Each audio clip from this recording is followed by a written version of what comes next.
مدینہ کی تنگ گلیوں میں ایک غریب عورت رہتی تھی جس کا اکلوتا بیٹا چوری کے الزام میں پکڑا گیا۔ وہ بچہ بے قصور تھا مگر ظالم حاکم نے اسے سزا دینے کا فیصلہ کر لیا۔ رجب کا مہینہ تھا اور ہر طرف سے مایوسی چھائی ہوئی تھی۔ عورت روتی ہوئی نبی کریم صلی اللہ علیہ وسلم کے پاس آئی اور مدد کی درخواست کی۔ آپ صلی اللہ علیہ وسلم نے حاکم کو بلایا اور جب حاکم نے بچے کو سزا دینے پر اصرار کیا تو آپ صلی اللہ علیہ وسلم نے اس عورت کو ایک راز بتانے کا حکم دیا۔ عورت نے کانپتے ہوئے کہا، اے حاکم، تجھے یاد ہے کہ آج سے کچھ سال پہلے رجب ہی کے مہینے میں تو نے ایک یتیم کا مال ہتھیایا تھا؟ یہ سن کر حاکم کا رنگ پھک ہو گیا اور اس نے فوراً بچے کو رہا کر دیا۔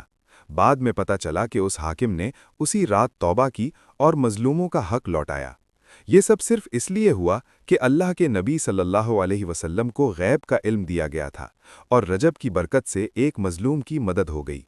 ناظرین، کیا آپ نے کبھی سوچا ہے کہ ایک سچے شخص کی دعا اور نبی کریم صلی اللہ علیہ وسلم کی حکمت کس طرح ایک ظالم کو بھی راہ راست پر لا سکتی ہے؟ کامنٹس میں بتائیں اور سبحان اللہ لکھ کر اپنی ایمان کو تازہ کریں۔ محترم ناظرین، حق اور سچ کی یہ داستان صرف ایک واقعہ نہیں بلکہ ہمارے ایمان کی مضبوطی کا ذریعہ ہے۔